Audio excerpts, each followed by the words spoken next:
An average truck driver is spending an iPhone's worth of fuel every other day. So imagine you have to carry that as cash. That's very infeasible. So you have a specialized spend card. And so fundamentally, the improvement we have brought is to eliminate all versions of fraud in the system, reduce cost of transactions. We see that as a fundamentally better way to create more wealth, because the more small businesses there are in the industry, the more resilient that those industries become. We do see a world where all payments are instant and nearly free. And I think that's the world we are driving towards. Trucking touches our day-to-day lives in many ways that we know. For example, us having milk in our fridge every day, or like having running water to some extent, is because there's a physical logistics layer that's reliable.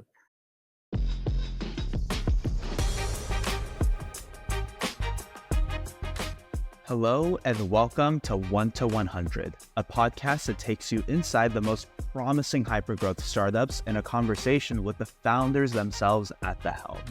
Our goal is to give you the inside story alongside empirical analysis of a notable tech company that you might want to join. I'm your host, Usman Hanif, the author of the Why You Should Join newsletter. This week's 100 is all about AtoB.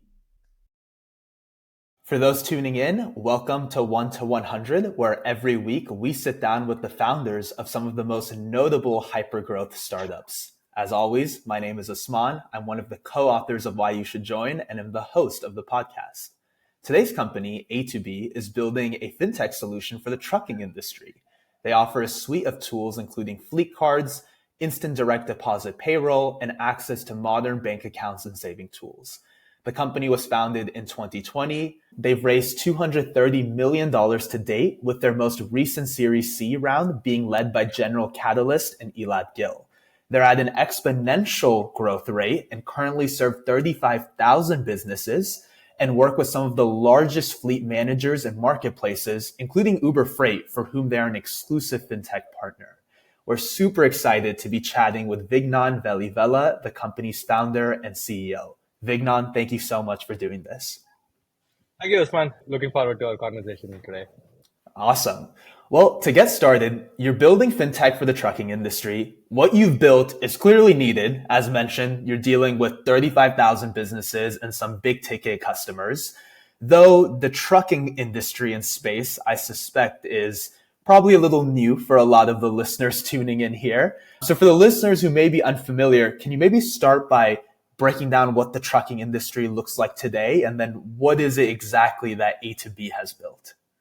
Will do. And as a founder who primarily has been working on technology problems in the past 15 plus years, I was fascinated by how little I knew and how wrong I was about trucking when I actually got started. So, I mean, the funny backstory to our origins is that we originally were trying to build Uber for buses, of all things.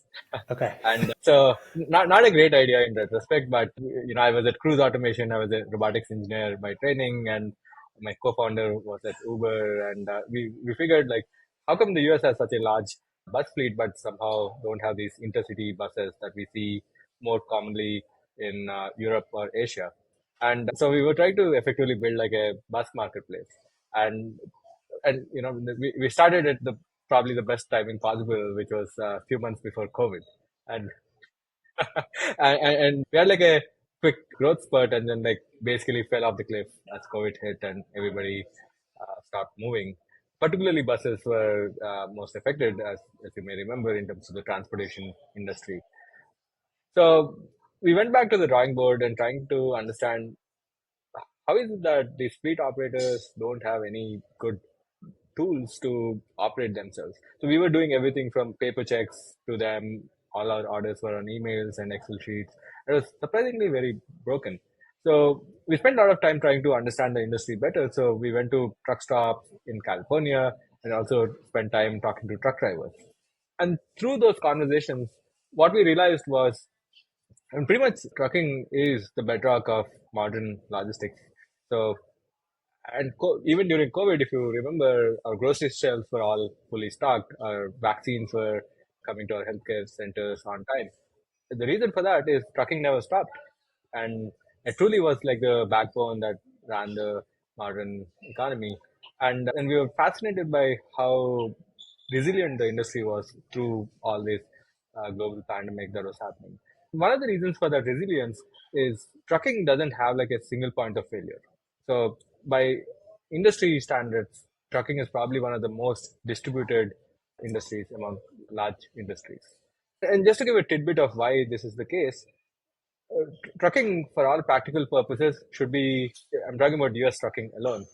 US trucking alone should be part of the G20 countries, given the scale and economic size that US trucking has, close to $1 trillion, for example. And there's almost 5 million commercial truck drivers. If you add other types of commercial drivers, there's close to 20 million of them just in the US. So it's both a very common profession and it's also a profession and industry with a lot of economic impact. And the most interesting thing about this industry is that 95% of trucking is run by small businesses. And this is uncommon because if you look at other industries with physical operations, whether it's retail like Target or Walmart or Costco, these are the major players in the retail industry, and in the e-commerce world, companies like Amazon have a dominant market share. Whereas in trucking, there is no one who even has a single 1% market share by fleet size. So it's truly long tail. And as I said, like 95% of trucking runs on businesses with less than 10 trucks. So we were very fascinated by how distributed and it was. And it's also not concentrated by geography. So you'll see trucking in rural Georgia as much as you'll see it in Wyoming or a major metro like the Bay Area. And and I think the most important thing we learned about trucking is that it has had a parallel payments network, a parallel banking system, a parallel payroll system for almost 60 years at this point. So, for all practical purposes, I would describe trucking as a country because it's almost supporting a country-sized population and an economy, and also a parallel payments ecosystem. So, yeah, that's trucking for you in a nutshell. Yeah. And so, what specifically is a product that you're offering today to help this trucking industry? Right. So we have evaluated multiple pain points that a small business trucker today faces.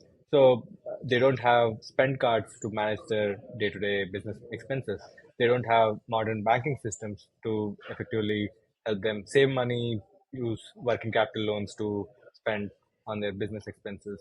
And we have also seen that they're primarily running on paper checks. So this is one of those industries where it's a critical and important for our day-to-day life, and payments has not actually been modernized. So we are building the equivalent of what Stripe has built for e-commerce payments and online payments, or what Stripe or Square has built for retail industry. So to a large extent, we are a payments company, and the specific product within the payments that we are serving for trucking, things like fleet cards. And this is also like one of those unique things about trucking. As I said, trucking has a parallel card network, and it's parallel in the sense that it's completely outside of Visa and Mastercard.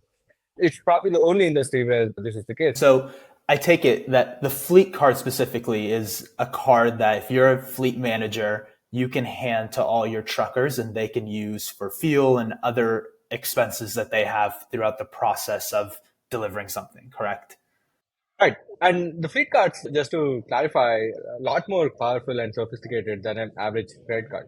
So, out of our own ignorance, we were in our early days asking the truck drivers when we were talking to them at these truck stops, why were they not using, the usual business cards that everyone in the uh, business business world, including technology companies, use, like American Express or Capital One, or even the more modern charge card companies like Brex or RAM. And turns out it's not lack of awareness or their apprehension to be tech savvy. It comes down to the simple fact that trucking is one of the largest consumers of energy. Trucking is also the largest consumer of commodity fuels like diesel, especially at bulk scales. And so these trucks, which are basically driving tens of thousands of miles every month, and also on a single tank spending 200 plus gallons of fuel, are effectively doing bulk transactions, and they have to do it 24 cross 7. So ACH doesn't work 24 cross 7. Wire transfer doesn't happen 24 cross 7. So they had to effectively build their own card network, and the fleet cards were created as early as 1960s. Oh, wow. Okay. So they use their own cards and you guys are providing them with that. From my understanding and some research, I see that there's other companies that also offer these specialized fleet cards for the trucking industry, namely WEX and FleetCor. So what is it that you guys introduced to this space of fleet cards that's just 10x better, that you have 35,000 businesses, including, Uber Freight, Alto, and We, choosing you and not them? I think it comes down to the basics, Usman, which is we look at payments similar to utilities, in that if you are switching on a light switch, it just works. Like you have electricity on tap, you have water on tap, you just turn a knob and you basically get running water. And unfortunately, the reality with trucking payments is that it's not as reliable as you would prefer. Most of these small businesses, because they're running on a parallel card network, they suffer from a ton of problems that legacy infrastructure brings.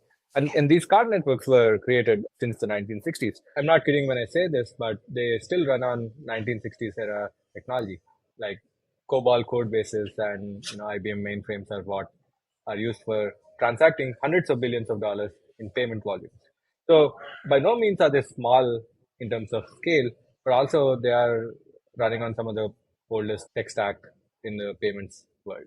And I think that fundamentally creates problems around high cost of transaction, high levels of fraud. Most small businesses, they are simpletons. They don't have like a very complex product requirement. They just want to spend their money judiciously, save money when they can, and effectively start slowly grow their business. And unfortunately, the current tools that they have are both crippled by legacy technology and also by bad business practices. So the one of the founders I really admire talks about how some of the most valuable businesses can be built in industries with like large addressable market, but also with bad competition. And this is one of those industries where the market size is like effectively hundreds of billions of dollars in volumes. And it's also global, by the way. So it's not just the US trucking industry that has this problem. You can pick your choice of Western Europe, South America, or other regions of the world. Trucking as an industry has a parallel card network. And the companies we compete with are not sophisticated technology businesses like Amazon or Google, or even like more modern payments companies like Stripe or others. We are competing with effectively private equity backed holding companies that are not technology businesses. So they have some of the worst customer satisfaction ratings. If you just like do a quick Google search of these names that you shared, you'll realize how bad they are. One star BBB is the level of ratings. And this is primarily a symptom of a larger issue, which is if you are building on weak foundations like legacy infrastructure, you have these fundamental problems of both usability and reliability. Yeah. So what I'm hearing is that the 10x improvement comes from you guys shifting to a different foundation for handling payments for these cards. Could you articulate on that a little bit more? I know you mentioned open Yes. loop networks versus closed loop networks. For those who may not be familiar, what are those and where do the differences lie in that? Oh, no, yeah, I'm more than happy to do that. That's exactly the fundamental innovation that has helped us build a strong foundation to grow. So, just to give a very close comparable to what we are doing, back in the 1990s, when internet was just getting started and was becoming a more consumer, the telephone companies, especially AT&T and T and others like them, and also AOL, they have built what are called as a closed loop internet service. So they were not truly internet; they were more closed loop walled gardens. So they offered their own email service. So if you are a AOL subscriber, you can email to another AOL user, but you cannot effectively do it on the open internet. And that model was disrupted by the services that were built on the open internet. Like for example, Gmail was built on the open internet. And when Gmail was started, it was kind of an unconventional idea that you can actually build an email service on open protocol. And that's effectively what we are also doing for the trucking industry, which is the legacy card networks like FleetCar and Vex. They control the network. They also issue the cards. They also have the bad business practices I was talking about. So fundamentally, they are creating this trap of a situation for a small business who cannot find any other alternative. What we have done is effectively taken a generic Visa or Mastercard like card network that an average consumer credit card uses, and effectively have built all the specialization and tools and controls required for a fleet card. And mind you, fleet cards, as I said, trucking is one of the largest consumers of energy in the world, and an average truck basically spends 50 times more on fuel than what a car would ever spend, like an individual car. So they are big time spenders in terms of transaction volume. Like the rough numbers are that an average truck driver is spending an iPhone's worth of fuel every other day. So imagine you have to carry that as cash. That's very infeasible if you are away for your working on a truck for like weeks and months. So you have a specialized spend card.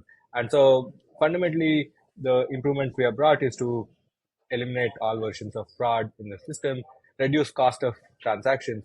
And, we see that as a fundamentally better way to create more wealth, because the more small businesses there are in the industry, the more resilient that those industries become. And they also create more jobs. And by all, economic models or statistics, you'll see that small businesses are where most of the wealth creation and job creation happens, and helping them with better saving tools, better spend tools, and also better ways to generate revenue goes a long way into creating a more vibrant trucking ecosystem. Awesome. Hey, 1 to 100 will be right back after a quick word from our sponsors. This episode is brought to you by WorkOs. If you're building a B2B SaaS app, at some point your customers will start asking for enterprise features like SAML authentication, SCIM provisioning, role-based access control, and audit trails. That's where WorkOs comes in, with easy-to-use and flexible APIs that help you ship enterprise features on day one without slowing down your core product development. Today, some of the hottest startups in the world are already powered by WorkOs. These include Perplexity, Vercel, Jasper, and Webflow. WorkOs also provides a generous free tier of up to 1 million monthly active users for user management, making it absolutely the perfect authentication and authorization solution for growing companies. It comes standard with rich features like bot protection, MFA, roles and permissions, and more. If you're currently looking to build SSO for your first enterprise customer, you should consider using WorkOs. Integrate in minutes and start shipping enterprise plans today. And so from what I'm hearing is that you're using an open loop network, right? Like Visa or MasterCard, and you built a lot of the functionality required for a fleet card on top of it. Why is it that these businesses decided to use their own network? Like, what was hard about this that they said, hey, we're going to build our own payment network in order to serve these fleet cards rather than just partnering up with the open loop solutions? So this goes back to some tidbits into technology history, which is the very origins of the internet and how card networks evolved.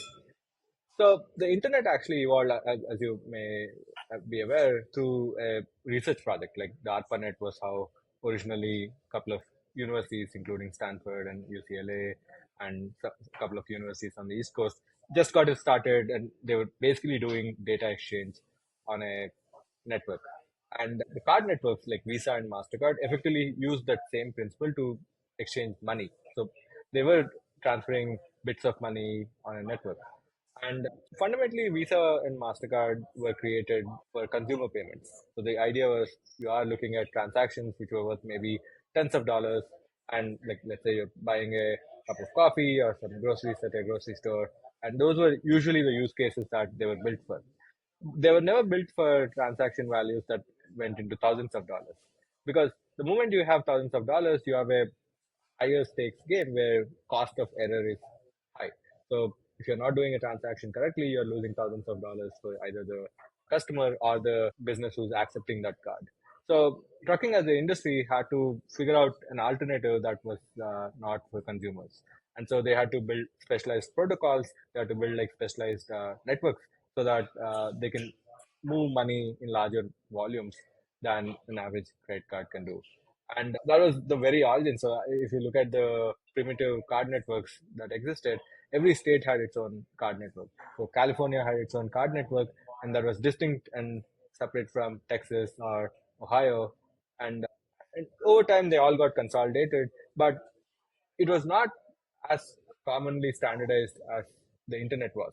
So the internet also only got standardized in the 70s and 80s, but the trucking fleet cards were not. So what we decided to do is not get into that complex networking problem, but actually use an open loop network like Visa, because a Visa network by definition works pretty much as a universal network. So any gas stations, truck stops, merchants of all sizes can accept a Visa card or a Mastercard network. So we use that existing foundation to build all our tools on top of. And this is similar, as I said, to how Gmail was created. So Gmail was created on the open internet. So Google as a company did not have to build that internet infrastructure to grow their user base. So one of the reasons we have tens of thousands of businesses on our card network and also on our system is because we have that open loop foundation. So for us to grow to, let's say, 10x or 100x bigger from here, we still don't have to rebuild the card network. That's been one of the accelerations, the foundations on which we have been accelerating. Yeah. So I'm hearing is that the goal was, let's not try to reinvent the card network aspect of it, take that as given, and then build as much as we can on top of it. Was using one of these open loop solutions rather than building your own, did it make it more difficult? Was it more of an obstacle or hurdle that you had to hop over? I'm hearing that early on the hurdle was that you just couldn't do that large of transactions. And so that was a little bit of an issue. I'm assuming that maybe they got a little bit better at that with time, but what were sort of the difficulties that you guys faced or had to overcome by using Visa and MasterCard and not just doing it yourself? I think the good thing about Visa and MasterCard are that it's almost like the internet, which is you can basically use it anywhere. The foundations were very robust in that we didn't have to touch that or like reconfigure that. The real challenge was how do we configure the merchant systems, which is the point of sale at these locations, at gas stations, at truck stops, to effectively accept our cards and also have all the functionality of a closed loop network. And just to share the obvious here, one of the reasons we had to do that is we really believe that we should not have a compromise on any front when it comes to offering these cards. I mean, we are running on open loop network, but a truck driver doesn't care because a truck driver is at a gas station because they have an empty tank to fill. That's it.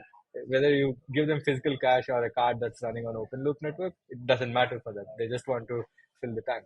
So we took that as a challenge to show that you can actually build reliable and ubiquitous payments even on a open loop network for trucking, because most people were skeptical that this was even possible. And to be very candid, they had their reasons, and sometimes good reasons for thinking that it will take a while. But we've been able to show that we can do this partly because it ultimately came down to incentive alignment, which is merchants were suffering. Like the merchants are gas station owners who themselves are like also energy companies or small businesses who are operating them. They also are suffering from these legacy fuel cards. They have a ton of fraud and card skimming problems which arise into losses for their own income. And ultimately, we could show that by using our open loop alternative, they can practically eliminate all fuel fraud. So, which was effectively an incentive alignment we created between the trucking company and the gas station or the merchant side of the equation. So, I think that's how. So we effectively built that reliable bridge between those two parties, where they don't have to be suspicious of each other and think that one has committed a fraud. You can actually prove with better data, with like connecting to the vehicle's telematics and other sources, that how a real transaction can be happening and settle that in real time. So fundamentally, that was the trust that we could create that actually accelerated that integration path for us.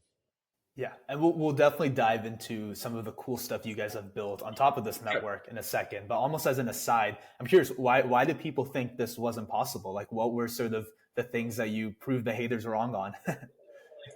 I think one of the most important one is that you need to actually convince the merchants to do this changes.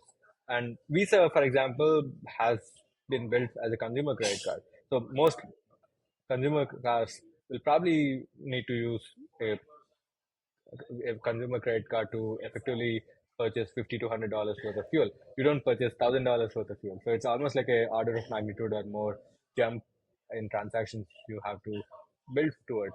And the second thing is it becomes some version of a chicken and egg problem where unless you have critical mass, most merchants will not take you seriously. And most merchants take you seriously, you cannot build your critical mass of users. And so we have to balance that and create that snowball with like a lot of patient work. So we have to, like, let's say, be on one side relentless with the merchants to basically break those walls and build those integrations, while also showing that the carriers, the trucking companies care about what we're doing and basically show that user growth. So that was like the hard problems to some extent. In many ways, it's like a two-sided marketplace where let's say if you have to build a system like Uber or DoorDash in 2024, you have to bring the restaurants and the users and like continue to grow that network and scale that network. So that's effectively the problem we solved, and why with more users we'll only get more valuable and the network gets more valuable. Yeah, and since we're on the merchant side, what is it that makes it hard for them to, sort of like accept you guys on top of who else they're accepting? I keep hearing this number about they're used to doing consumer transactions whenever Visa and Mastercard's in the equation, like 50 to 100, and all of a sudden Visa and Mastercard is being used for thousands of dollars of fuel. What makes that sort of concretely difficult? Because from my perspective, I only know the consumer side. Why is handling 1,000 so much more scarier now for them? And why is it like, hey, we can't do that? Like, why would they even have resistance to this? One of the primary problems is the cost of error, which is it's almost like the equivalent of if you have to build like a high speed self-driving car. The car is driving at 10 miles per hour, some level of error is still fine. Like you're probably going to bump. But whereas if you're basically building a semi truck which is also driving at 90 miles per hour on a highway and it's also autonomous, you basically have a significantly higher cost of error. The cost of error increases with higher transaction values. To simplify, let's say if you have 1% fraud in the industry, you probably lose a few tens of millions of dollars if you are doing versus tens of billions of dollars. So that's the scale difference I'm talking about. And so fundamentally, we could solve that problem. So one of the reasons we have driven a lot of adoption is that we have used multiple sources of data to show both to merchant and the carriers that using this Visa network, we can actually reduce fraud and practically eliminate fraud. So, and I think our advantage was that the closed loop networks were just not using any of these additional data sources. And I'll give you an example of how we did that. So every truck in North America has what is called as a telematics device.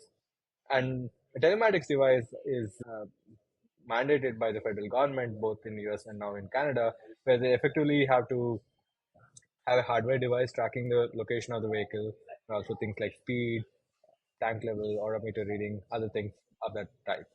And this is like very useful information if you're a payments company, because you can accurately say that when a truck was at a specific gas station and at this specific time the transaction happened, so there's a very high degree of confidence you can authorize and clear the transaction. And fundamentally, that's the bridge we could build, which is the world of physical operations. Actually, if you target the right data sources, can be a wealth of insight. And so by doing that, we have basically driven fraud and chargeback rates close to zero. And it was unthinkable. Like, frankly, when we were showing our numbers to the merchants, they were very surprised that we could do this as a young few-year-old company, because operators who have been around for like 30, 40 years had like orders of magnitude higher rates. And this came down to the fundamentals, the first principles of how we went about solving this problem, which is when you're thinking of money, it's basically bits in a database. So fundamentally, all money is a row in a database, and ultimately payments are like transferring bits in a network. So from that basic abstraction, if you think about how to do it correctly, you have to basically reduce chance of fraud by effectively maximizing the amount of data you can capture as at the time of transaction. So when a card swipe is happening, we look for many signals to understand if it's a fraudulent transaction or not. And this was a hard problem, and it's part of our core product of why we are growing this well, is we could do that reliably, and we could do that in a very fast way. Like, so you only have few seconds to authorize the transaction. So a truck driver who's running on an empty tank doesn't have all day long to basically get a confirmation. They at best want it instantly or near instantly, like within few seconds. So, and that's how the merchants also want it. They don't want to wait for like a wire transfer to get transferred to them for few $1,000s of purchase. So fundamentally, that was a key problem we could solve, and that was like the hard problem that helped us convince the merchants that okay, this is a system they can rely on, and this is where we really showed them the data and like the improvement over time. And it was not like a leap of faith they had to take. Like the moment you have to have big corporation take leap of faith, that never usually works. But if you are able to show like a very clean progressing graph of like low chargeback rates and also practically close to zero fraud rates, it basically helps them understand why this is happening. And that was one of the key approaches we have taken. And by doing this, we have not actually introduced any complexity in the life of a truck driver. The truck driver doesn't know anything. They don't know what an open loop network is or a closed loop network is. They don't know what telematics data we are using. They just start swiping the card and the card just works. And even better, the previous system actually had them do some manual work of like inputting additional data like pin codes and odometer readings, things like that. And you know, one of the reasons I'm sharing this detail is in the race to like better reliability, you can also complicate things, and and that will usually lead to the users getting distracted or dissatisfied. So that is like one of the key things we have tried to avoid, is like we have tried to simplify the life of the truck driver through all this. Yeah, absolutely. And I mean, I don't want to make you have to dive into any trade secrets, but I'd love to dive into this fraud detection problem because it seems like this was a big selling point for you guys.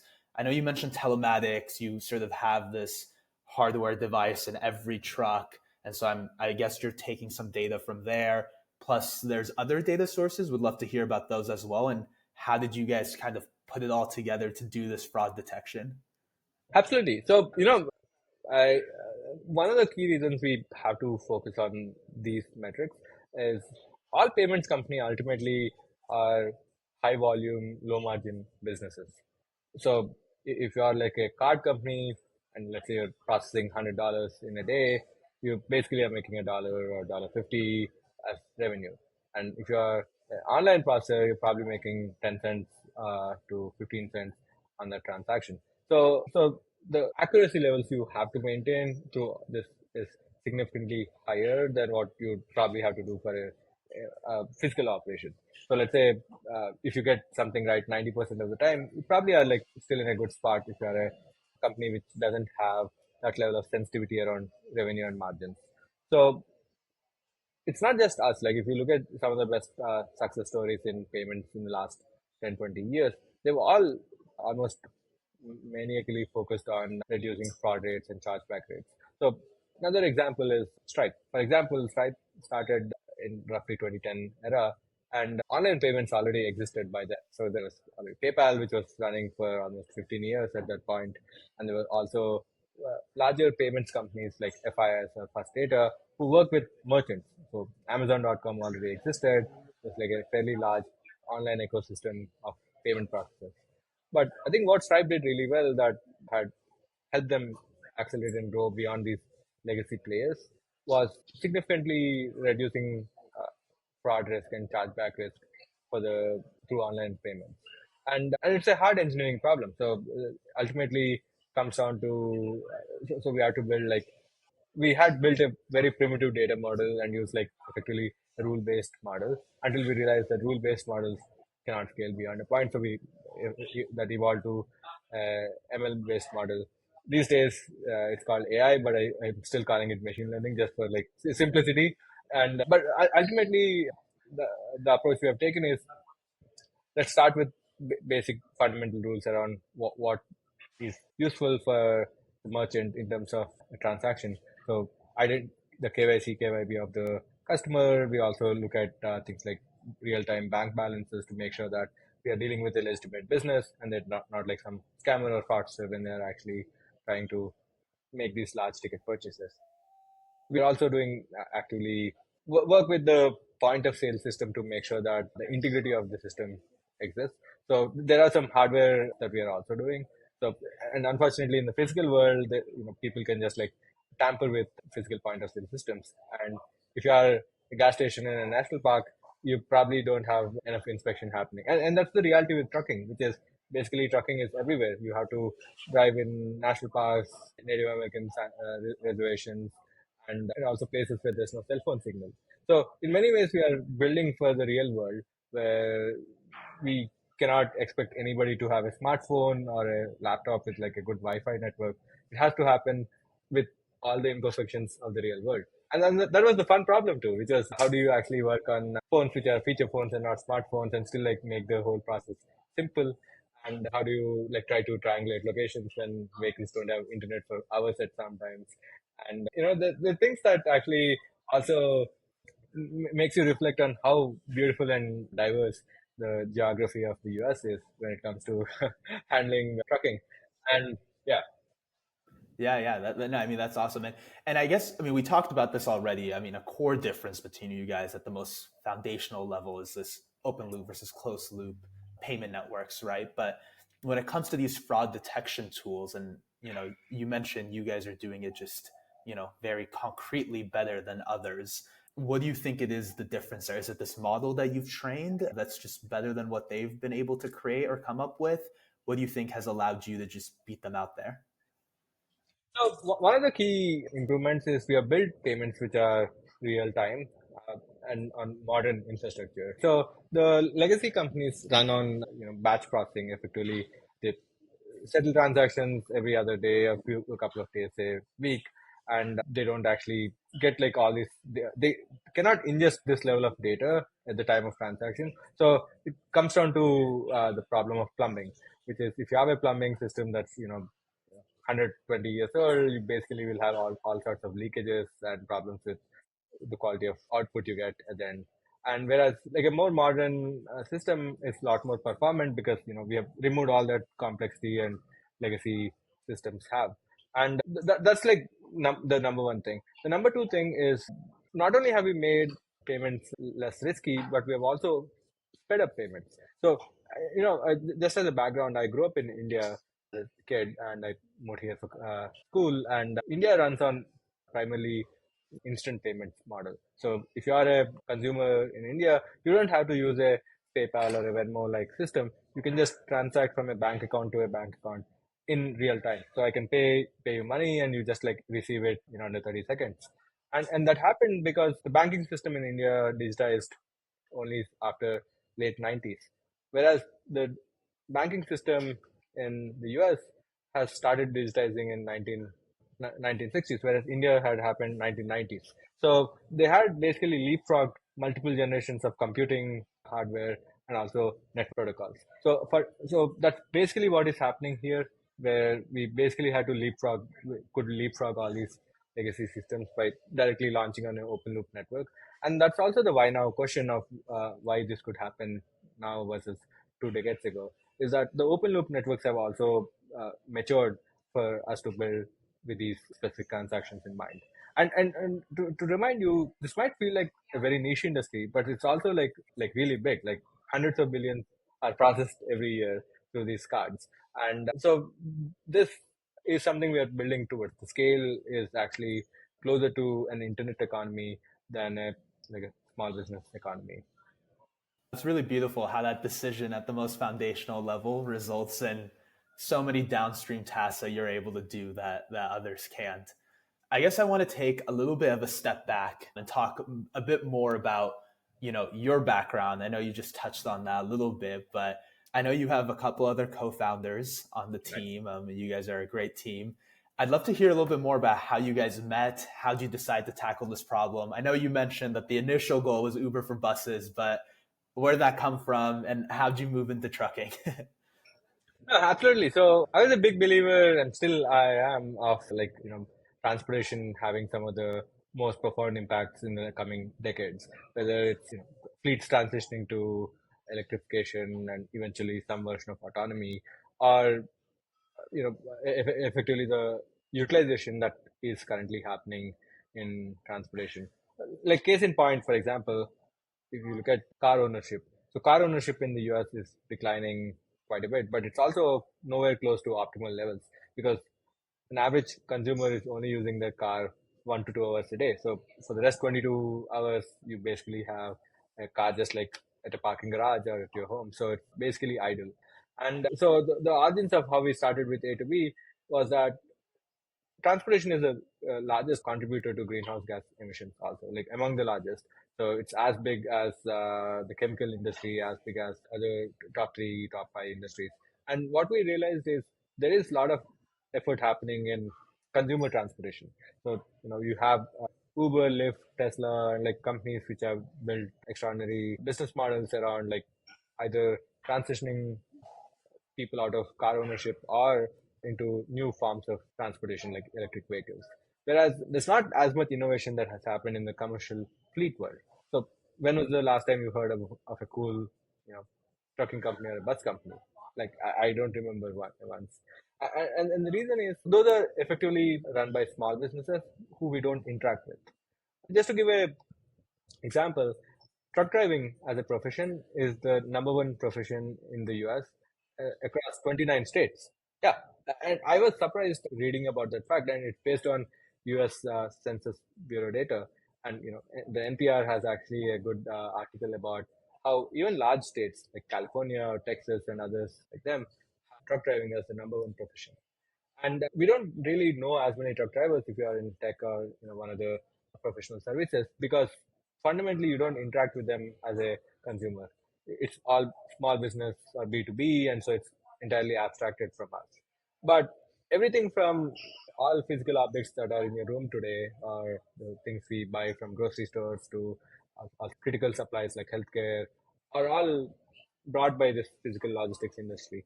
And so we were like very much trying to see what positive impact we can drive in this industry, where we can reduce energy usage, we can also improve financial stability for small businesses. We also improve the core infrastructure layer so that everybody wins.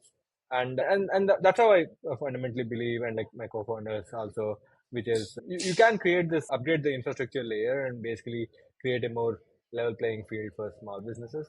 And not just small businesses, but also truck drivers, because there are close to 4 or 5 million truck drivers that are the unsung heroes of this industry, who are on the front lines working 7 days a week at times, and are away from their families for weeks and months, and all they need is like basic access to tools we take for granted. Like for example, getting payroll to your bank account should not be a problem that we still have to solve in 2024. But unfortunately, majority of truck drivers are still getting paid that way. And similarly, a lot of small businesses have to deal with tens of thousands of dollars in losses because they don't have the right payment instruments, where they get defrauded quite too often, and it hits their bottom line. It also creates a lot more friction and makes their operations more expensive. So, and we figured like these are things that are fundamentally software problems, and that doesn't require any major regulatory change or major technology leap. The technology exists, and it just needs some patient work and like doing the ground up infrastructure that we had to build.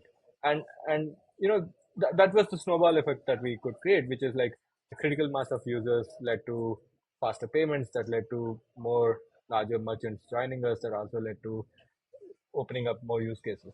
So Uber Freight, for example, is a tech forward marketplace in trucking. They ultimately were looking at us as a way to support modern 24/7 payments in a critical industry like trucking. And before that, they had to rely on ACH or like paper checks. And ultimately, we are working with several such marketplaces. And I think that's the next stage of growth for us, which is in some sense very similar to how Stripe grew. And if you remember the early years of Stripe, they were a developer API, which was targeted towards individual developers or small startups who were just trying to get payments onto their websites or apps. From there, Stripe has started supporting marketplaces. The moment Stripe supported marketplaces, the volumes grew in orders of magnitude. Like they started supporting Lyft or Airbnb, they started supporting Shopify, and then those marketplaces could also grow faster because they didn't have to worry about fraud, they didn't have to worry about payments and all the complexity that it creates. And I think that's the foundational work we are doing for trucking, which is helping the end users like small businesses and truck drivers, but also enabling large marketplaces to pay faster and also at a lower cost. In many ways, we are outsiders both to the industry and also to some extent to the country, in that we all three of us grew up. So to some of the things that felt way too, contrasting or absurd for us was the payments takes like 3 business days to actually settle. And that we have to pay like $25 of wire transfer fees, like have to deal with all this like inherent risk of like identity theft or like, you losing your credit card and like losing a lot of money. And I think those were things which we as outsiders to the industry and also to the broader system were like that needs to be fixed and can be fixed. And that's basically how we, I think, had like some level of clarity that this is the problem we want to work on, which both aligns with what we want to do long term, also drives the right type of impact we want to show. Yeah. And so at the distribution level, kind of coming in with maybe no prior contacts, like how did you guys even, start getting some of these first customers? Like I know you mentioned that to get the idea, you were out in the field talking to truckers. Like how did that look like to get some of them on board?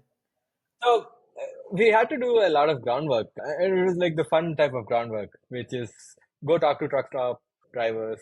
And you don't really see truck drivers inside a big city. And truck stops are probably the best places to also have these conversations because they're not in a hurry, they're resting. And so we were very shy, and this is during COVID, like summer 2020. We were and we were going through a pivot process, like trying to figure out what to really build because that Uber for buses idea just didn't pan out.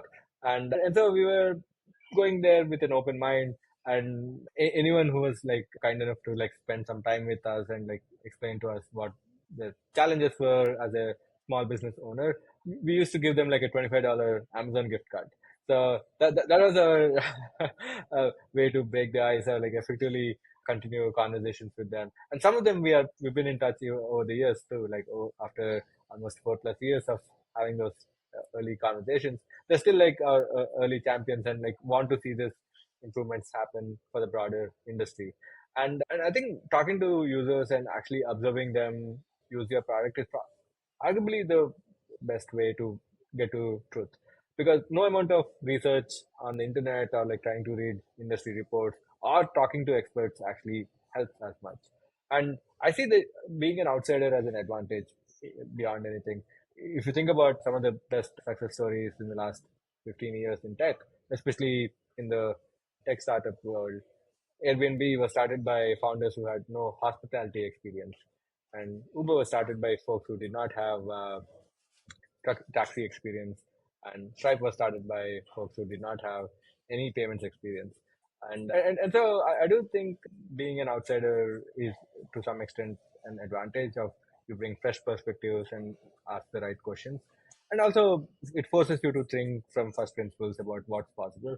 And maybe one of the best examples of that is also Tesla and SpaceX, in that they basically were created by teams and individuals who are by all means outsiders to like industries that are like 50, 100+ years old and had entrenched players. Yeah. So it sounds like getting these customers was, you guys were in the trenches. You guys were there talking to them, getting information. I love it. Oh yeah, that's the best part. Yeah. And then also in terms of, investors, I mean, you guys have clearly attracted a lot of them, have a lot of, who's of Silicon Valley on the cap table, Eric Schmidt, Mark Benioff, Tony Hsiu. How do you go about getting in front of these people and convincing them that this is an important problem that's worth investing in? I think most of the investors we have today clearly have like a very strong alignment with the broader mission we are going towards, which is like trucking touches our day-to-day lives in many ways that we know. Like, for example, us having milk in our fridge every day, or like having like running water, or like even power to some extent, is because there's a physical logistics layer that's reliable.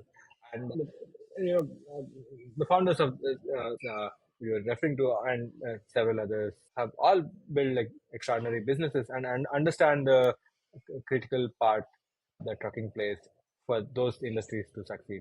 Like, for example, for DoorDash to have a restaurant industry to thrive, or for Instacart to have groceries to exist, also requires like trucking to be a healthy industry. And similarly, is the fact that it is the most popular profession in most states in the US.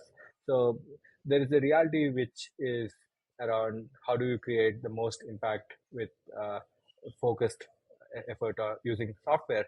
And our business model is not very capital intensive, so it doesn't require us to buy a bunch of trucks, or like effectively do anything that's like very capital intense. So it's a lot more driven by software. We've effectively shown a high growth, high margin model can be built. So in many ways, it's both a confidence in the industry and the larger impact that our approach can drive. And in many ways, the investing is part of the process of like trying to build a growing large world class company, where you want like-minded folks to share the journey with you, share their insights about growing. And it's not just a US only problem. As I shared, trucking in Western Europe, I was talking to a fleet owner out of Poland. He was explaining how they constantly go from Poland to London for trips, and they have to go through like 8 to 10 different tax jurisdictions and currencies. And as a small business, they have to deal with paperwork 5 days a month, which means that basically stopping operations just to file their paperwork on time so that they can go on to the next month. And this is absurd, like especially in an industry where every day matters. You don't want small businesses to be doing busy paperwork. And so these are exactly the type of things that a software company can do. And the types of methods you use can evolve over time. Whether faster payments can mean like better data infrastructure, better data, like better ML models, or like better ways to create usable tools. Whether it's the UX layer you're improving or the infrastructure layer, the methods can evolve over time and evolve based on geography and use case. But building a fast iterative culture is what we are like actively trying to continue to do. So one of the reasons we are the only open loop network provider who actually are accepted at all these truck stops and gas stations is primarily because of the fact that we could like really get back to basics and like test all the assumptions that we are being questioned on, whether it's merchants or users or banks. And that really helps us like present a simpler solution, remove all the complexity and abstract the problem. And what I've also learned over time from like world-class operators on our cap table and other places is that simple things scale and scale well. Looking into the future, sort of what's next for AtoB? You have fleet cards. You've mentioned that you handle some payroll as well. How do you keep building out this financial layer, and what's in the future? We want to actively grow to multiple use cases within the trucking industry. So I do see a future where transportation and broadly logistics will continue to have a parallel payments ecosystem. And the reason is the transaction volumes and the nature of businesses are different from what a consumer would need or would care about. And so modern tools and like digitally fast operations will continue to become the common baseline. So an example of this is what one of our partners, Samsara, has done. So Samsara is a Bay Area based startup that effectively grow to become like a $15-20 billion business by effectively going to this workflow automation for physical operations. So they have telematics devices. They also have devices for trucking companies to ensure better safety of their fleets, also better fleet efficiency. And so there are successful businesses that can be built, that can be profitable and be sustaining for the long term within the physical world, especially in the fleet world. So we are actively moving towards that direction where we will grow into multiple use cases within payments. And our core DNA would still be that of a payments company, like how Visa or Stripe or Mastercard are payments companies. And we'll grow geographically. The other area to grow is that North America is a common market for trucking. So a lot of cross-border fleets come from US, between US, Canada, and Mexico. So that's another key opportunity to grow in the medium term. And long term, we do see a world where all payments are instant and nearly free. And I think that's the world we are driving towards. Yeah, awesome. And final thing is, I take it you're still building out the team. How many people are you at this point, and are you looking for new folks to join on? And if so, what roles and what's in store for them if they come join AtoB? We're always looking for new folks, especially entrepreneurial, resourceful, and also kind. So I feel the important common trait we try to have is people who can push each other to improve, but also are gonna be effectively hold each other both accountable and also hold each other's back. So in many ways, we are a young and a nimble team, and we have like roughly 60-70 people between US and Canada, and we have a growing team of engineers and folks in business operations and other key areas that are drivers of the business. And we had built like a technology company, so we are looking for talented individuals of varied skill sets. And Careers website has some open roles, but I'm the recruiter in chief also. So if any of the folks in your audience are interested, you can just write me a direct email to my first name, Vignan@atob.com. And I'm always happy to share feedback about both the nature of work and also what we have in terms of open opportunities. And thank you again, Usman, for taking this time today. I've certainly enjoyed the conversation and going back into the memory lane. It's fun to discuss trucking, especially with an audience who probably are not directly interacting with trucking, because there's a lot of fundamental opportunities around building infrastructure. And so I see that the culture that's fostered around in technology businesses is especially relevant for modernizing trucking. I see. Perfect. Well, you heard that. It's Vignan@atob.com if you're interested in joining AtoB. I highly suggest that everyone check them out. What they're doing is amazing, as we learned today as well. And Vignan, thank you so much for taking the time. We wish you the best of luck as you continue the journey of AtoB, and we're cheering along from here. Thank you. Thank you. Thanks for tuning into this week's episode of 1 to 100. Please send it to any talented operators looking to join their next company. Ratings and reviews are extremely helpful for a new podcast, and you can let us know which other companies you'd like us to profile. 1 to 100 is a podcast from the Why You Should Join newsletter and Turpentine, the podcast network behind Econ 102, Complex Systems with Patrick McKenzie, Turpentine VC, and more shows for experts by experts in tech.